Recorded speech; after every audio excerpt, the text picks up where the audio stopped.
Well, good afternoon, everyone. We're going to go ahead and get started. My name is Calvin Mosley. I am the Associate Director for Residence Life at the University of Florida. Okay. And I'm Ryan Widget. I'm the Assistant Director of Housing for East Campus at the University of Florida. Thanks for coming to a session on death protocol to start off your day. We appreciate it. So the title of our presentation is Student Death, Managing the Unthinkable. How many people in here have had to deal with a student death on their campus?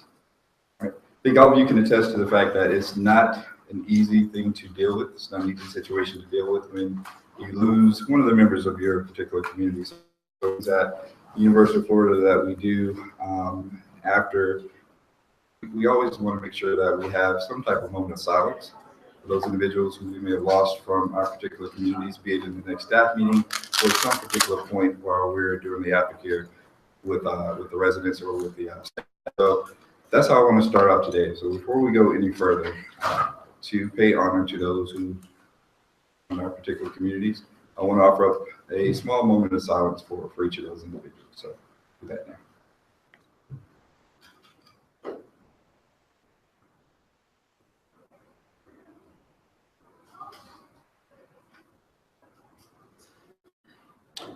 Thank you guys for participating in that. That's once again one of the things that we feel is very important to kind of do to honor the memory of losing one of the ones that are community. We do have up here tissues for anyone who probably like me is going to cry at some point throughout the course of this presentation, but they are here if you want some. Just we go like that now, bring some too. We're right.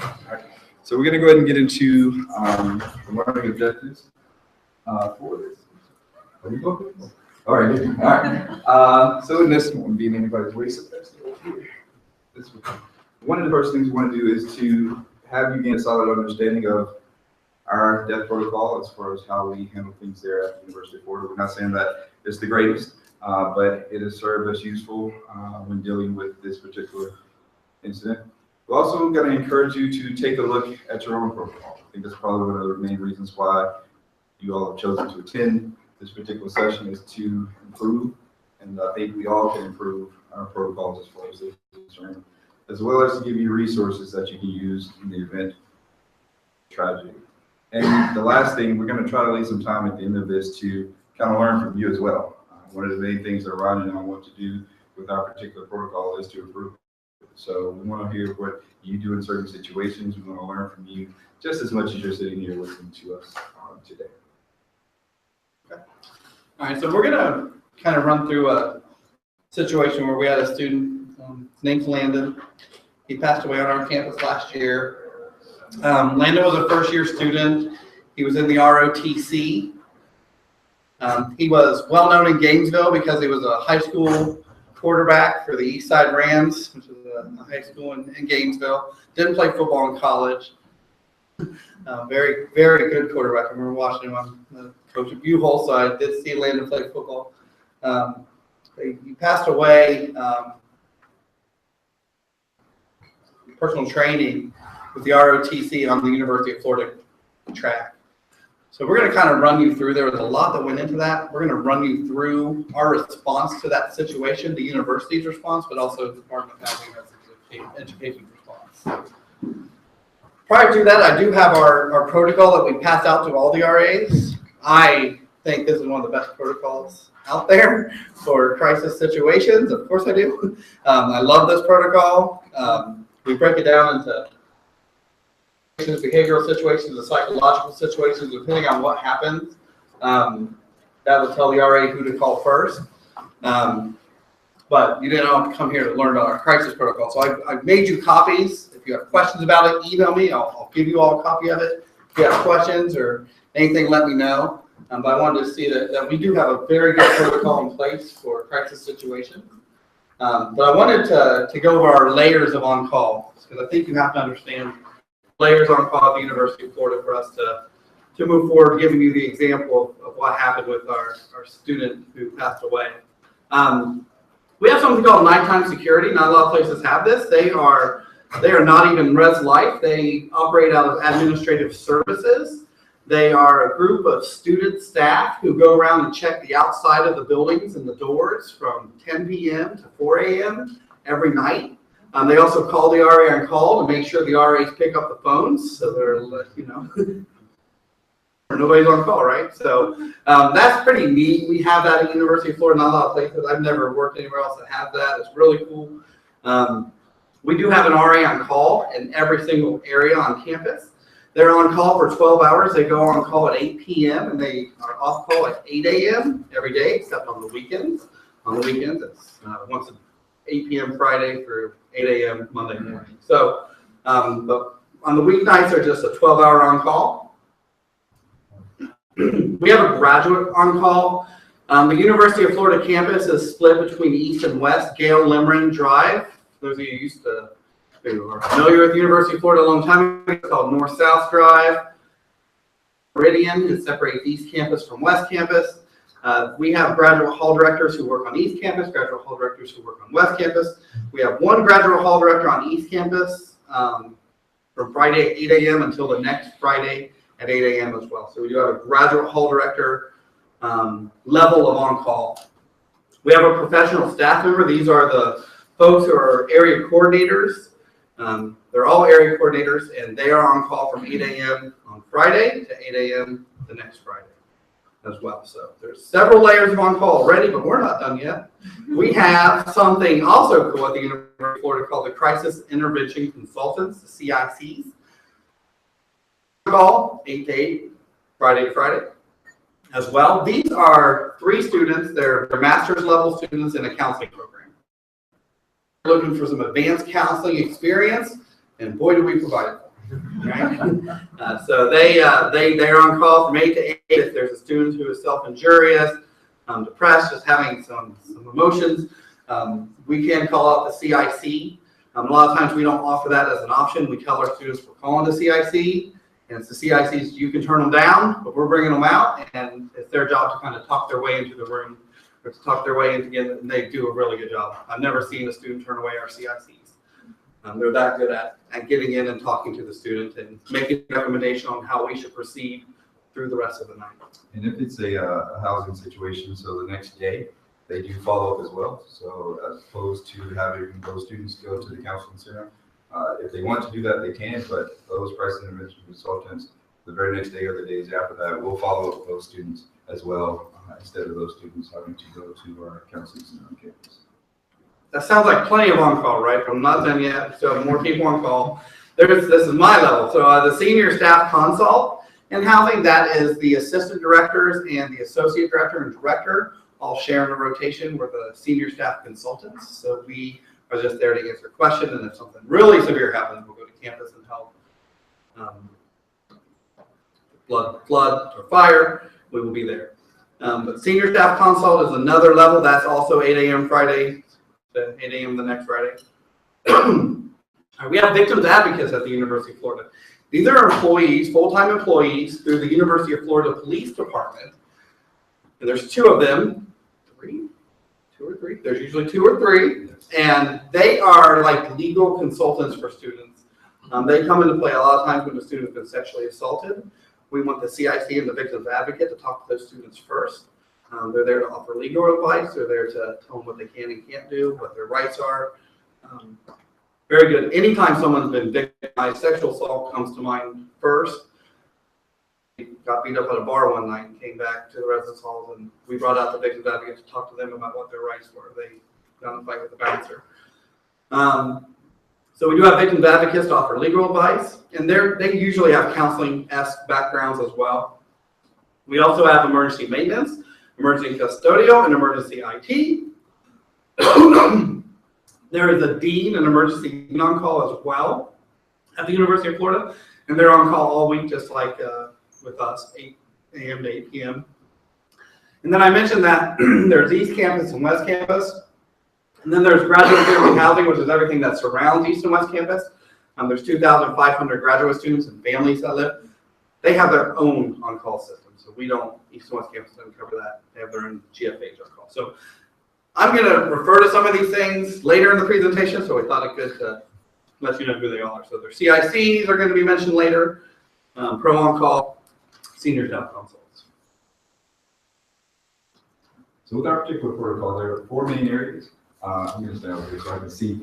the board. But there are four main areas: obviously notification, assessment, support, intervention, and aftercare. So with notification, that's basically who is involved in the communication of this particular incident. So we'll get into the specifics of these. So we're going to pass out at the end of this our specific protocol to this, but we thought it best during this particular presentation to go through it. But in this particular situation about Landon, just to kind of show you how we navigated our way through this particular incident, as opposed to reading a lot of terms off of our actual protocol to you, which would probably put you to sleep really quickly. So assessment basically, what's the scope of impact? What is our plan for support? Then support and intervention, how are we supporting our students as well as staff who are involved in it. Then the aftercare, how are we still taking care of our residents, our staff, anyone else who is involved with the particular incident. So notification, once again, how we learned about this particular incident. UPD notified the Dean of Students office. Now, whenever I've given this presentation before, we've been asked the question, why, if it's a residence hall student, why are UPD notifying the Dean of Students office as opposed to Housing and Residence Education? So in this particular situation, there's two reasons. One, it was not in a residence hall, but even if it is in a residence hall, the UPD, the way their protocol states is they do contact the Dean of Students in that particular situation. We have an excellent relationship with our Dean of Students. So as soon as they're contacted, they're probably taking the other phone out of their pocket and calling Housing and Residence Education to alert us to it as well. So them calling the Dean of Students office is just like them calling us, basically. And so that's essentially the protocol. Also the Dean of Students, because they have a link to the office and with our public relations office. So a lot of those things are now beginning to kind of go into effect as far as the messages we're going to be sending out a little bit later on. So Dean of Students office then notifies more than likely the director of residence life in this particular situation. That is what happened. Then the director of residence life notified the residence life senior staff consultant. Like Ryan said, we're using a lot of the terms that are in our protocol. We then contact the area professional staff as well as the early pro staff on call. The reason why we contact both, obviously the area professional staff members, because it's happening to a student in their particular area. So we want to make sure that they know about it, as well as the grad assistant, as well as the RAs, because more likely they will have to act well beyond once we're done dealing with this particular situation. And then just as part of our protocol, we contact the residence life professional staff member on call also. Obviously, in these situations, we're dealing with it not necessarily on the same day of, but multiple days as well. So we want to make sure that the area professional is involved, as well as the RLE professional, to make sure that we're covering all of our bases as far as professional staff who are on call. And then somewhere in there also, not necessarily last, but as this is happening, as you can imagine, the Counseling and Wellness Center are probably called well before where we have them listed right here. We just have them listed because we do additional follow-up with them as well as needed to help us with particular points of this particular situation. Assessment, once again, we try to be as immediate and as swift as possible as far as handling and dealing with these particular situations. So as soon as we learn about it, we're in action, we're in route, we're in total support mode as far as making sure that everything is taken care of. So we do roommate notifications, particularly by the counselor as well as assistant director, area coordinator. In this particular situation, once we learned about it, we did this by 12:50 p.m. So fairly quickly after we learned about it. We are also in rapid communication with our public relations office to draft emails to residents to make sure that we are notifying the community that we have lost a member of our community, and we drafted that by 2 p.m. Sent to immediate communities. We waited to send to all the residents on campus until after the community meeting. One of the main reasons we do this because that it takes a minute for our mass residence email to go out, so there has to be permission to do that. So we draft the email, we send it to our administrative services team. Then there's a period of wait time as far as when we can actually send that out. But just as a symbol of respect, we feel that it's a little bit more important to let the members of the immediate community know, as opposed to sending it out to the entire, all the residents on campus. We then just make notifications depending on which type of residence hall it is. And once again, that's completed by counselor, assistant director, and area coordinator. In this particular situation was this by 2:20 p.m. Then most important thing that we do is immediately we schedule the community meeting to take place 6 or 7 o'clock at night, depending on when we learned about it, as well as other things that may be going on campus that particular night. Generally, the staff in attendance are assistant directors, area coordinators, as well as members from the counseling center, and definitely our crisis intervention consultants. And depending on who's available, there may be more people there also. So if I'm available, regardless if I'm on call or not, I'm still going to go there and kind of help out in any way, shape, form, or fashion I can. So in this particular situation, it just so happens to be senior staff consultant, assistant directors, area coordinators, and members from the counseling center and crisis intervention consultants. And if you're looking at that timeline, I just want to point out 12:50 p.m. the student passed away around 7 a.m. The reason we waited so long, and it does take a while to do all the notifications, is that he also had a little sister in high school days ago who they didn't want to find out on Facebook.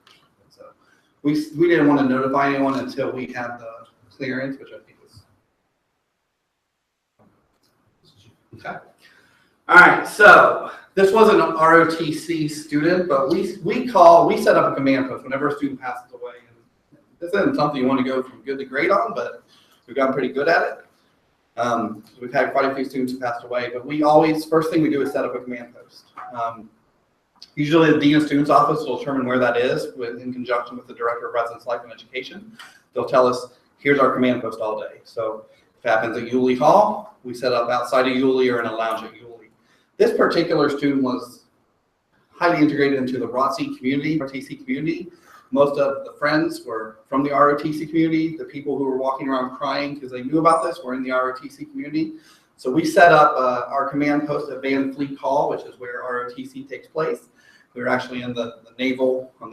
Navy has a floor, so we were on the Navy floor in their lounge. Set up a command post there, just to start trying to figure out who's going to need care, who's going to be concerned, who were his friends, who did he hang out with, what communities did they live in, who did they know. We were trying to figure out his network in any way possible. So the command post was set up at Van Fleet. The people there were myself, Lisa Deco, and the Naval ROTC captain. His name's Captain Morgan, Jim Morgan. Really well. And I'll never forget that meeting in my life because Captain Morgan looked at us and said, I'm so impressed with the way you handle crisis here in student affairs. He said, you handle crisis with military precision. And he said, that's a compliment. I said, I know, Captain. That is about as good of a compliment as we could receive, so thank you. The Dean's Students Office care team was there. There are some rumors that they're going to have some sort of memorial for Landon and one of his classes. We knew they were at least going to mention it to the class, so we thought it would be good to send a CIC to the class that day. Amanda, Victims Advocate, was available as well to go to the class as well. Nobody was a victim here, but they were available and they wanted to go. So we sent a CIC and a victim to the class as well. So that was kind of our command post team. We also had staff. He was very involved in 2 areas, Tolbert and Springs. So we had assistant directors and area quarters in Tolbert Springs. Calvin mentioned we were doing roommate and suite mate notifications. We're waiting on word from the family that his sister found out. So we were trying to figure out the student's class schedule. So the counselor and assistant director and area coordinator were all in an office waiting for word that we can share the news, and then trying to figure out their class schedule, and then trying to get them in to meet them. Those meetings are horrible, too, by the way. But that's why it's good to have the director of the counseling center there, sure. Some other housing staff that we needed to just let know what was going on, as soon as we possibly could, was the resident assistants. All of our operations at building services that are going to see students that are affected by these crisis situations, and even the building services, sometimes they get to know our residents just as well as the RA sometimes. To let them know. The maintenance staff as well, and if it's a self-injurious behavior, if it's a suicide in a room, the maintenance staff's going to have a different role. And so the building services. We also reached out to our desk staff, which I'll go to in the next slide. And then also the area coordinators reached out to ROTC. We have peer mentors as well on floors, your ROTC peer mentor. And then the area coordinator also reserved the North Library. As soon as a student passes away, we know we are instinctive. We are having a community gathering to grieve that night. We'll be inviting the whole community to grieve together that evening. Yeah. Okay. Hiring flyers. We set up a point person to keep track of all the calls and the emails. We wanted to close the loop on the people needing to follow up and those need to reach out to. We also wanted to let them know that, at least for a long time, at least until 1 p.m., we didn't have any information to give people. Not many people called. But sometimes the media might start calling, the president might start calling. We would direct them to our lead office. We have somebody in housing named Sharon Blansett, and Sharon Blansett deals. She always communicates with our media. She's wonderful. She is our point person for the media. But we would refer all calls from the main housing reception. So we have a student that sits at the desk that might get a phone call and get asked about this. We have an office manager that oversees all the full-time desk clerks. So to communicate to the area desk, this has happened. Here's who you refer people if anyone asks any questions. And then to our graduate hall directors and our resident assistant staff, we want them to know as soon as possible this has happened. Here's who you refer people if you hear people calling. Also for our RA staff, just someone might have known him, and just so we can bridge that gap, so we can find that web of who needs help. That's support and intervention. Okay. By 10 a.m. we had another room for Layden's roommate. We had another room found in case they wanted it. First thing, just going back to that room. Some people can do it, some people can't. But it's usually a pretty difficult task. So we do find another room automatically, a nice room for them to go to. Once again, I told you we were waiting for the notification from the family that Landon's sister found out, so she wouldn't get surprised by the news and class on Facebook. We got the all clear from the dean's office to send out all the emails to everybody. The director of Res Life immediately started securing boxes and tape just for whenever, we're not going to bring up packing up the room to the family, but that's coming. Like that day's coming. So we started securing boxes, buying them the nicest boxes possible, the tape, just so they don't have to worry about anything. And then another thing that's also in this particular situation, a memorial of some variety to memorize the student who passed away. That starts getting planned right away. There's people that actively start planning that, the assistant directors and area coordinators. One of the things that we make sure that we do afterwards, and we mentioned make your copy of essentially the template that we type pretty much a lot of our actions into. If you're interested in that, we can definitely get you that afterwards. But pretty much everything that we kind of just went through, that's documented in the template so that we have written account of every action that we took. So not for any other purpose other than to try to get better, right? Because once again, this is one situation in which you don't want to be terrible. We do that for the sole purpose of trying to get better. So we look back on those particular situations to see, all right, what was good about it? What were our challenges? What was unexpected? What were we not ready for that we'd not seen before? And go through those things. So a lot of things, when we first started doing it, we noticed that small thing, tissues, we did not have those at the community. So we made sure to have those at future ones that we had because, of course, people are emotional. There are going to be tears and things of that nature. You want to make sure that you're being accommodated. Water, I want to make sure we have plenty of that on hand as well. Feeding those that are on the scene and responding to the community. These things are not scheduled. So depending on when they happen, you're in the mode of dealing with a particular conflict and not necessarily eating. So we want to make sure that we're taking care of those who are responding to the incidents. The resident email, authority to send those after hours. During our business hours, it's a little bit easier. We have to get special permission to do those after hours. And once again, it takes time as well to send those. We want to look at the last draft of the paragraph of the email. Was it suicide? Was it something else? We want to make sure that we're being very accurate in our reporting of this. And so we do put in the email to the community, as well as to all the residents, if it was suicide. This is something that our public relations person said, you may think you don't want to necessarily do this, but if you don't, then it's going to be essentially be looked at as reporting false information. So it's better to be honest with the community, as well as the other students, when reporting these reporting on these particular types of incidents. And for that one also, one time my wife works in housing, but she doesn't work in residence life.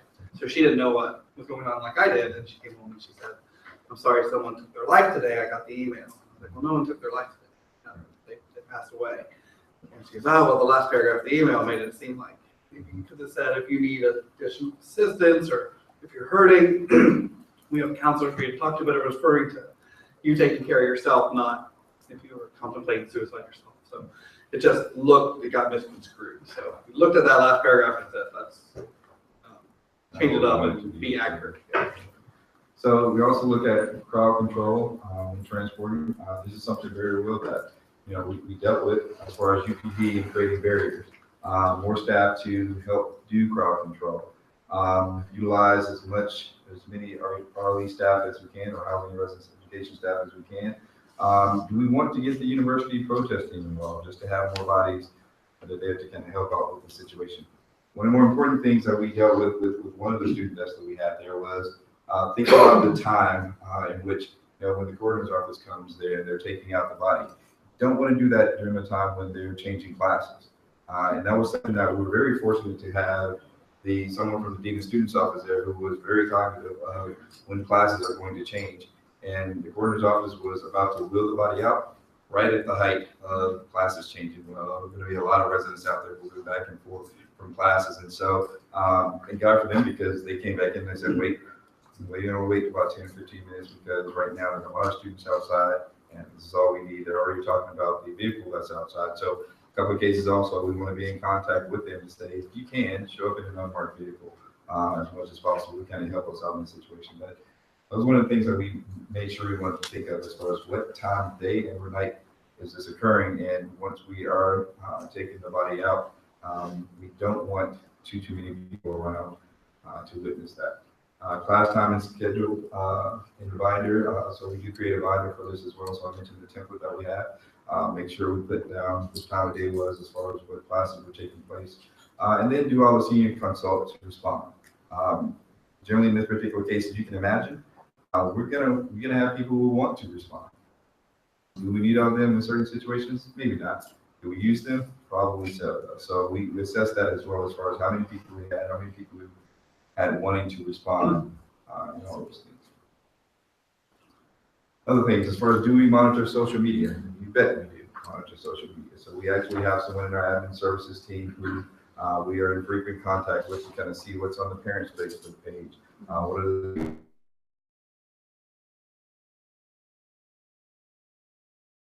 office?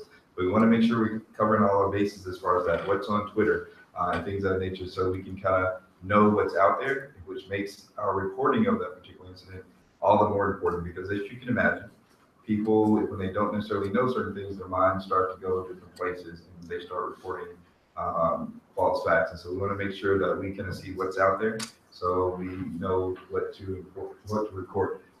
Becomes all the more important. We also have graduate and family housing, pretty thriving graduate and family housing on our campus. So we thought about how would this situation be different if it were a graduate and family housing staff member or student, as opposed to a single student housing. And single student housing would mean traditional residence halls, suites, and apartments that are on campus. So we know that as far as those students, they have labs, not necessarily in general classrooms as undergraduate students are. They're closer to the advisors and professors. A good 82% of our graduate and family housing is international students. So what are some things that with traditional American students who live in single student housing, what are some things different as far as reporting of the debt, notifying family members and things of that nature? What are some things that are going to be different and deal with international students as opposed to single student housing students? As well as being aware of content. Each resident issue obviously will be different, but just to make sure that we're reporting the correct content. Ryan mentioned packing the room. It is helpful that we found that when someone outside of the community is helping to do this. So if it happened in the Tolbert area, we may want someone other than the area coordinator, the graduate hall director, or grades in the Tolbert area to kind of do this. Main reason because they're going to be dealing with this particular situation long after it has happened. And so we want to make sure that we're giving them somewhat of a break in dealing with it. So a lot of times we will have either someone from another area to be the ones to do this, or even myself and an assistant director from graduate and family housing. So people who are somewhat removed from that particular area to kind of come in and take care of that. So that someone from that particular area does not necessarily have to. We also, just to once again create some emotional distance for them as well. The acknowledgement piece, kind of what we did at the beginning of this particular presentation, we tried to do that at the next staff meeting or the next gathering of some sort, even after the community meeting or before the community meeting. We try to have some type of acknowledgement, generally a moment of silence or some other acknowledgement, but we make sure, especially with professional staff who may not have been there, to kind of inform them of what happened, but also once again to pay our homage to losing a member of our community that we had. It's also just not cool to start talking about your budget shortfall when somebody in your community just died. So just to acknowledge that we're hurting and grieving. So the handout that we're going to give you at the end of this, after Ryan finishes going through some resources that we have, pretty much goes through, once again, everything that we just talked about. But this is essentially the checklist that we use when going through this. So notification, assessment, aftercare, all those things that deal with it are exact wording in our particular protocol. And you'll notice that it was last updated in September of 2012. That's not necessarily saying we've not done our due diligence since then, but this was very well thought out. And a lot of things went into this. We're probably going to revise it here pretty soon. But this still works for us as far as what we do at UF and things that we take care of. So we'll probably revise it a little bit, but at this particular moment in time, it still pretty much works. So. Yeah, we also get together a couple weeks after an incident when students passed away and talk about it. We go through our checklist. Somebody's keeping a running total of this, of everything that we're doing. Somebody's taking meticulous notes. We get through and go through those notes a couple weeks later when we're a little bit removed from the situation, but yet it's still fresh enough on our brains that we can be critical of ourselves and how the situation went. I think it's so important. It's so vital to look at yourselves and say, how do we do in this and what can we do better and what could happen next time? And every situation is different. All right, resources. The book report. So did want to tell you I have 6 books up here. You're welcome to look at them. These are some great resources. Manage the Unthinkable. These are basically, this book here is reflections of campus leaders on tragedies. The tragedies range from large-scale tragedies. So we're talking Texas A&M, the bonfire. We're talking the Virginia Tech active shooter. They looked at the Oklahoma State plane crash with the basketball team on board. It looked at natural disasters such as Alabama Tuscaloosa's EF4 tornado a few years ago. It looked at a variety of storm and weather conditions that happened at Oklahoma State from 2008 to 2012. It put a graph in of, it talks about insurance. It talks about how much insurance Oklahoma State had and how $10 million worth of damage was done to their buildings from just a variety of hailstorms and all kinds of things from 2008, 2012 to floods, to droughts, to tornadoes. And then they got about $3 million back. So it goes into about everything you can think of when it comes to a large scale crisis on a campus. A large scale crisis happens to many humans. It also talked about a tornado that happened at Gustavus Adolphus in Minnesota. It did about $60 million of damage, and the media reported right away this campus will never recover from this tragedy. And the university president came out and said, we'll be back in 3 weeks. And they were. He did not let the media write the narrative. So it talked about dealing with the media. It talks about everything in a large scale crisis. There's chapters about everything you can imagine. Some nuggets of information. They said we are all, this is true for an individual level or a major level, at a university that we work at, when we work at an institution, we are all either dealing with a crisis, we're in crisis mode, or we are in pre-crisis mode. You're in one or the other at all times. So what are you doing in pre-crisis mode? You're here, so that's good. What are you doing in pre-crisis mode to be ready for crisis mode? I thought that was good. He also said, Oklahoma State Administrator, when talking about the disasters that were happening on their campus. It said, disasters don't wait for data to unfold. They require rapid decision-making in context of uncertainty. Ray Bowen was the president of Texas A&M during the bonfire that killed many students. Ray Bowen offered 2 nuggets. There are so many nuggets of good advice in managing the unthinkable, I can't tell you, but I just wanted to quote a couple. He said, surround yourself with people who have a huge amount of common sense and take advice from them. Take advice from lawyers, but don't allow them to make the decisions for you. Doing the right thing, and you're going to hear that a lot in the next couple minutes, doing the right thing is far more important than worrying about and preempting any legal fallout that may ensue as a result of the crisis. This meeting by Gene Shadarsky, I've worked with Gene, Norb Dunkel, I worked with Norb, Michael Rollo, I just missed him at the University of Florida, and associates in 2007. They wrote this book called Campus Crisis Management. Once again, this is on large-scale crisis. There are practical handouts, there's checklists, there's resources, there's examples, sample forms, there's a crisis matrix that is awesome. In this book, there's so many examples they go through. They go through examples such as UT Austin in 1966, Penn State shooting in 1970, I think her name was Jean Cleary in Lehigh in 1986. A serial killer visited Gainesville, Florida in 1990, killed 5 students. Hurricane Andrew, they talk about Illinois, Urbana, Champaign-Urbana in 1991-92. There was a meningitis, I believe it was, that went through their campus for 2 years.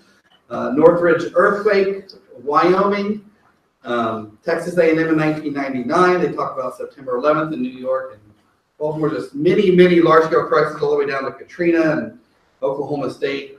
It's a great book with a ton of different examples. They plug into their crisis matrix and kind of show you how to deal with crisis situations. That's a wonderful resource as well. There's other chapters that are on crisis management, developing a plan, coming up with a communication plan, and working with emergency personnel and outside agencies. Dr. Wayne Griffin wrote a chapter on psychological first aid, and then there's chapters on crisis training, facility crisis, human crisis. Fantastic book.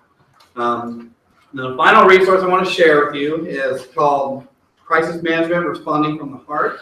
Again, Gene Jardesky, Brent Patterson, and Katie Harper. This book, Doing the Right Thing, is the main theme of the book. Doing the right thing. I can't tell you how many times I've read those words, the right thing, in this book. I loved it because I'm an F, obviously, and it talked about giving feelings the same level of importance as giving your policies and procedures, but being there as a human being for the people. There are practical crisis response models and real stories from responders, parents, partners, vice presidents, real life examples of doing the right thing. We have time.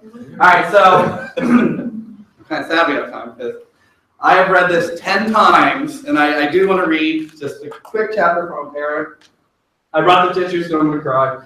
I've read this 10 times. I've cried all 10 of them. There's no way I'm not crying, but during this example. But it is, what I really want you to walk away with is a voice from the parents.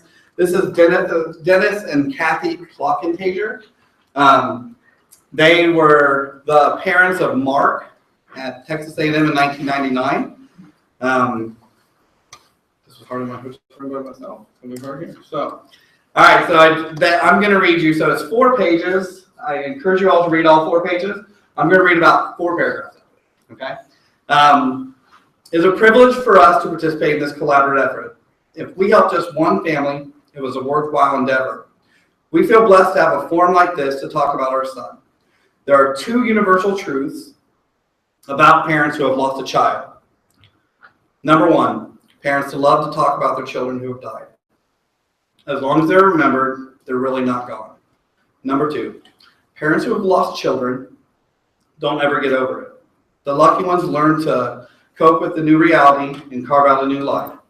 As 2 people who have spent time working with parents who have lost children, we can say that the ones who seem to survive the tragedy are those who have no regrets about their relationship with their child and have a sense of spirituality. Our son Mark, Okay, so I'll summarize a couple paragraphs. Their son was born in New York. He died at College Station, Texas, and he's buried in Iowa. He loved track. His track coach told him that he may never have won a single race, but he raced with more heart than anybody he ever coached. He went to Catholic school. He had a great sense of humor. He graduated in the top 5% of his high school class. Mark also, time he was 10 years old, just knew he's destined for great success. He died of a self-inflicted gunshot wound on September 10th, 1999. He didn't even know.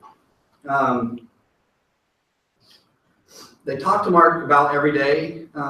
He got a job working with the Alumni Association where he'd call people and ask for money the night he shot himself. He called his parents and said, Dad, I've been asking you for money my whole life and I got so good at it, they're going to pay me at the university to do it. So I get to call people and ask them to part ways with their money now.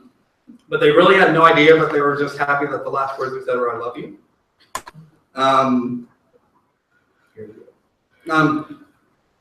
2 weeks before his death, he applied for law school. And they didn't let the law schools that he applied to know that he was dead. So just to see if he would get accepted, and he did. He got accepted to a lot. They're happy about that. So here, I'll continue reading right here. After we were notified of Mark's death, we headed to College Station to claim his body.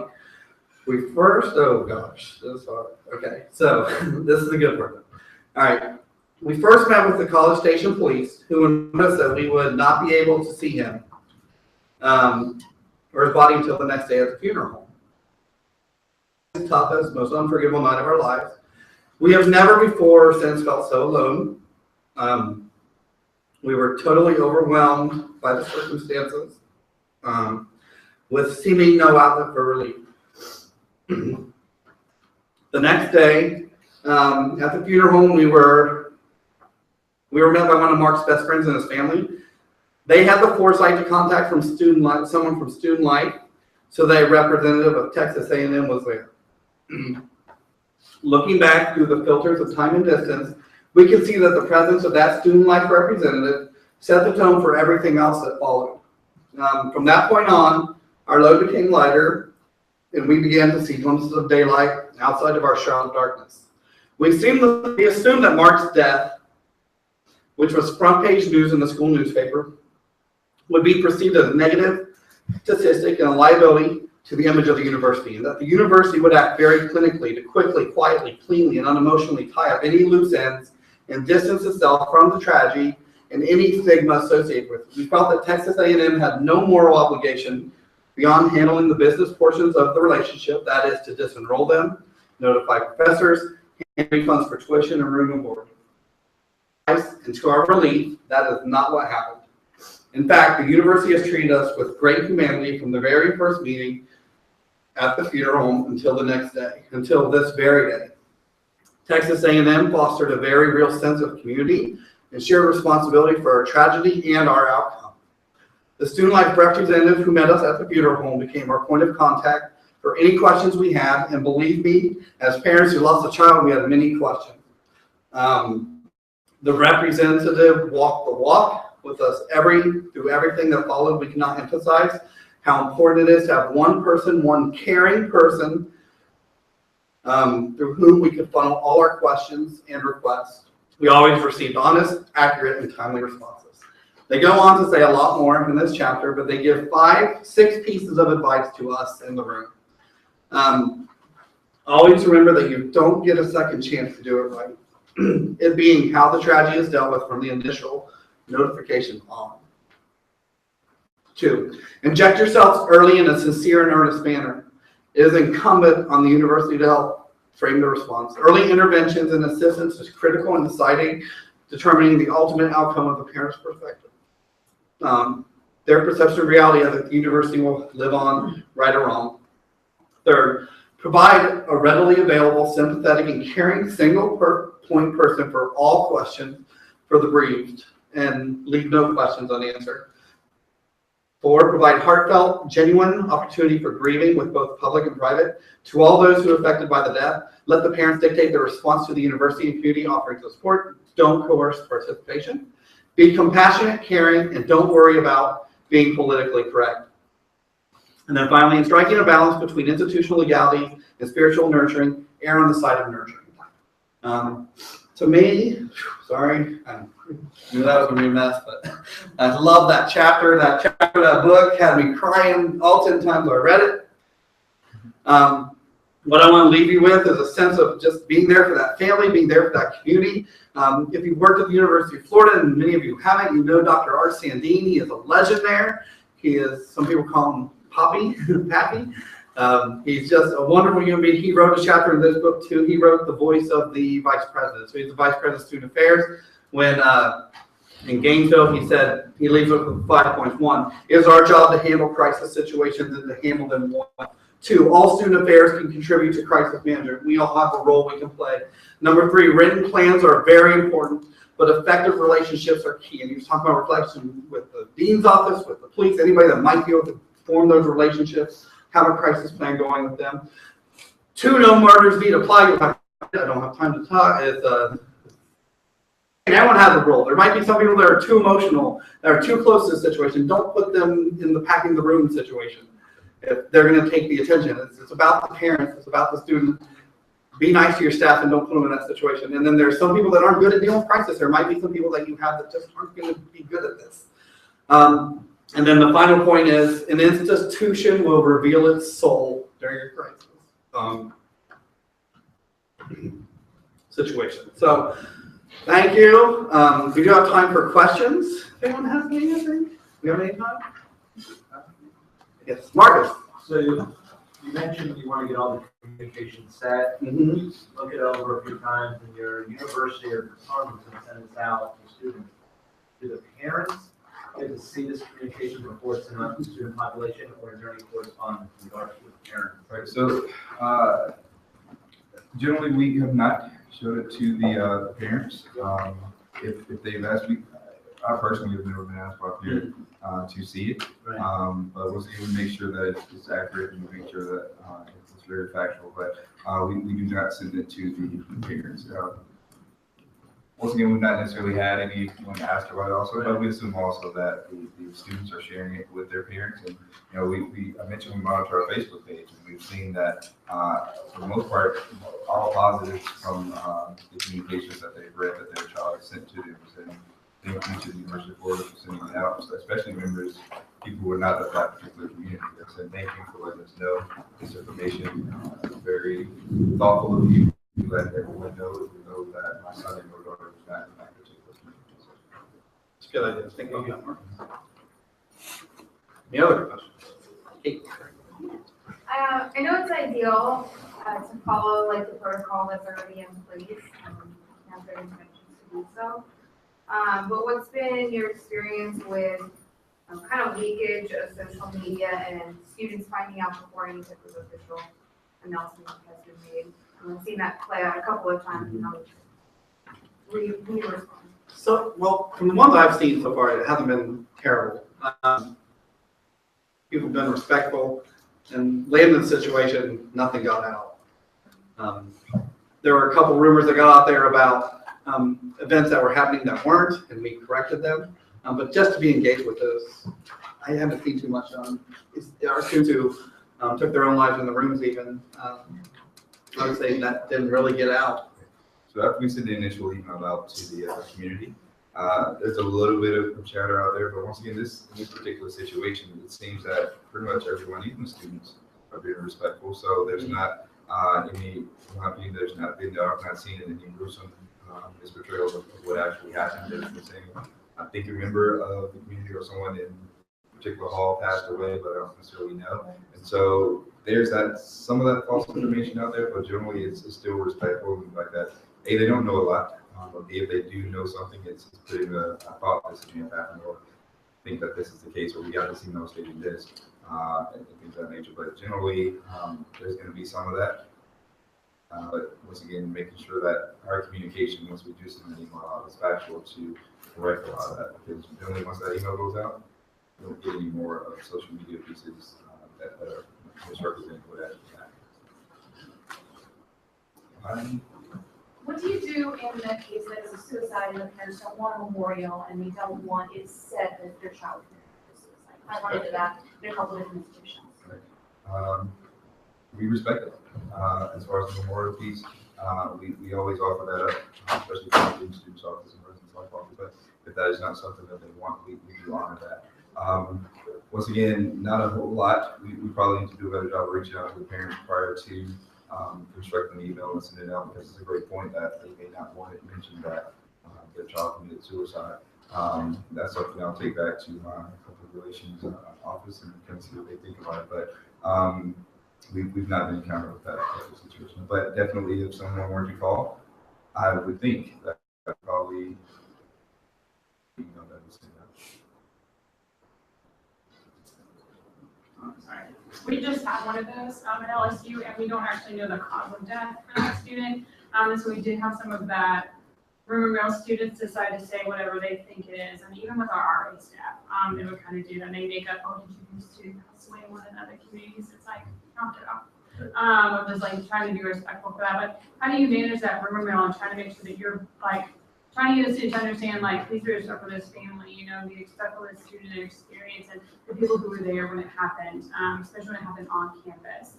How do you manage those rumors? So a good bit of that is in our email, actually, is to be respectful of others. So if you are putting anything out there on social media, make sure that you have all the facts before putting that out there. The other thing is by word of mouth. So we have members of that particular community going door to door, talking to the residents and things of nature, giving them about as much as they can give them so that they'll have as much information as they possibly can with that. And if it's a situation in which we don't necessarily know the cause of death, we try to find out as soon as possible. We've known pretty much what the cause of others, not at UF, but at another university where I work, we didn't necessarily know the cause of it. And until we found out the cause of it, we did not send any information out because we wanted to make sure that we were reporting the correct thing. So, Did you have the reading ceremony at LSU too for the community? Did you have some sort of a lot of the questions get answered at that. I've found a lot of people that are curious to come to that. Yeah, there was a session, they had a session with the staff and then another session with the community after it all on the same day. Okay. But in terms of like an actual community, LSU hasn't done one before, but this year like one massive session for all of the fallen tigers for the entire year. I found that to be very helpful.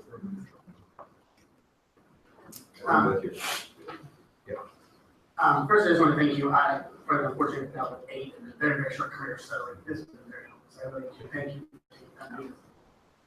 I'm a big advocate to get towards putting the cause in the notification. My university is really pushing back on that. Advice on someone that is mid-level, early entry level, late entry level, mid-level kind of push for that and how do we get My advice being consult with your general counsel on this one, just on what they think is appropriate. once again, our public relations office, which does consult with our general counsel, is very adamant. I remember the conversation like it was yesterday. You know, I put in there, we want factual information in there. We're not saying how it happened, so we're just saying that they did commit suicide. So the how, I think, is what they got stuck with that. Saying that they committed suicide is fine, but not putting the how in there is what we decided was pretty much taking it too far. And so I'm of the agreement also that I think if we need to put that in there. Now, once again, parent piece, I'll take that back, and if they don't want it, then I think we'll take further measures for that. But I'm a big fan of putting factual information in those particular points of communication that we send out.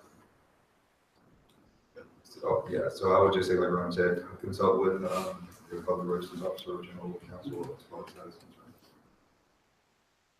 I heard you mention tuition fees. In Florida, do you adjust the housing and dining after students die? We did. Do you do the whole semester or just at the point? It depends on, generally a lot of our fees are due at the beginning of the semester, probably like everybody else. And so I'll have to ask our. Yeah, I don't know exactly either, to be honest. I know if we prorate or we get it all back. Exactly. I think we very get it all least back. prorated, but I think we do. We've done that, and it just depends on how far into the semester. You know, if it's $100, $200, it's gonna get knocked off, you get it all back. That $100, $200 is not gonna make a difference. If it's 2-week community necessarily, that's different, but it just kind of depends on their needs. So in what ways do you all support kind of those first responders in these crisis situations, so the like RAs, grad staff, things like that? Do you have to forget about them? So that's good. That community meeting that we have isn't just for it's for the RAs too. They're crying too. They're sad too. And who's upset, who needs help. We do send emails out to our staff, who needs help. They know the resources they have, but we remind them was used to activating these resources of the CICs and the counselors. Don't forget to use them. They are for you too. So we do use our counselors for our RAs as well. So if it's a member of our staff in RA or building services person or maintenance person, which we have had that happen, we're aware of who the first responders are, and we don't necessarily wait until the community meeting or further on in the day. We have counselors come out and they talk to them immediately. Hey, how are you doing? Do you need anything initially right now? And 9 times out of 10, they're in the moment of it, and so they'll talk to them. But for the most part, like Ron said, it's for the most part dealt in. And then we do have them kind of stay back and talk to the counselors as well after the community meetings that take place in that week. Yes, ma'am. And it's along the same vein as that question. Do you include yourself as a part of this model, as in someone who also needs support, since you're being support for others that want to make sure you're including yourself? Absolutely. It's horrible. Yeah, it's horrible to deal with it. Always. So I mentioned at one point for 3 of them that I was going to go pack the room up. So after the 3rd one, it was just too much, and I had to leave and go home the rest of the day because it was just too much. So yeah, we try to tell each other these self-aware also as far as how this is affecting you, and seek the help that you need. And obviously, we know more so than anybody else as far as the resources and everything else. But oftentimes, when you're in it, you don't think of that. And so just it's a good thing that we have people to remind us to take care of ourselves. Yeah, health supervisor say that empathy runs strong in you, Ryan. How you doing over there? You're a crier. What's going on? So. Any other questions? So, you're talking about packing up the room. Is that something that the true staff took care of, and then just said, when the parents got there, here's the belongings before you let them to the parents? So that's been different at different times. So sometimes it has been our staff packed up the room. Sometimes it's been we hand the parents the box. Sometimes the parents ask us, when we talk to them, they'll ask us, can you pack up the room for us? Or they'll want to do it themselves. Or they'll not want to do it, and the roommate really wants to do it. And then we don't give the roommate another roommate all year. Things like that, like anything you can do, like whatever you want to happen will happen. If you want me to go pack the room, I'll go pack the room. If you want to pack the room, I'll be there while you pack the room. If you want me to be gone while you pack the room, I'll be gone. Like, what do you want? We will do it. So it's been different in every situation almost. Two other situations, the parents thought, yes, we don't want anyone that's touching your stuff. They get to the room though, because it's a different deal. And each of those times they said, no, we can't do it. Another situation in which the father, he just said, I just want the baseball gloves. And he came in on the baseball gloves and said, you got some bad gloves. Have you ever had a problem or ran into a problem where you couldn't get a hold of the family right away? And then how did that delay your action plan? The police couldn't reach them. The police will contact the local police wherever they are, and the local police will go find them. It hasn't been a problem. I think generally it's the police or the insurance office who notify them, and we've been fairly lucky in that. There was a time where one of the parents was on vacation or something, and it did take a while, but it was done within 4 hours. Mom was in New York, Yeah. and so, but there was another local family member that was closer than campus and nearby. One last one. Yes, ma'am. So I know that you talked kind of about like the immediate effects and how to solve that, but can you talk about efforts long term? So like weeks after or months after, how do you kind of rebuild that community? Or do you have any ideas about that? Because I know that's been the hardest part for me and my community. How do you get them back or into something different that's going to be productive? So one good thing about our counseling center is that they do a lot of check-ins. And so they're saying to us a couple weeks afterward, how's the community? Are there any long-term issues or any recurring issues? So we also have different layers. So we have the RAs, especially on those particular floors in that building, keeping track of it as well, and we reach back out to them, as well as area professional staff. We also, within our on-call protocol, we have students of concerns list. And so each time if we know about, once we're dealing with a particular situation, been an issue with a particular student who's having a hard time dealing with it, they're on that list. So if anything happens with them, the staff we're dealing with it are notified to immediately call senior consulting so we can jump on it fairly quickly. But it's for the most part our counseling and wellness center who does a lot of follow-up, at least a couple weeks after the incident, just to check in and see, hey, how things going, which prompts us a lot of times to reach out to the RA, to reach out to the graduate law or to reach out to the area coordinator just to follow up and check in. All those times also, we have 4 meetings with them after. Counseling and wellness center can be there if we want them to. But it all kind of just depends. But we do let them know that, this is not going to end right now. Tomorrow, the day after that, any given point you need help, please reach out to us. And we've asked students to reach out to housing professionals, undergraduate staff, graduate staff, as well as counseling and wellness center weeks afterwards. You can't do that. But our counseling and wellness center does a really good job of kind of keeping tabs on us while after the incident has happened to kind of remind us that the situation didn't end that day or the day after that. There could be citizen effects. We need to take those. Just going to throw one more in that I've used in the past, out to the roommates or the friends and ask, is there anything in the room that mom and dad shouldn't see? Occasionally parents will walk coming back up and there's some things maybe they shouldn't see. Well, thank you, everybody. We are out of time.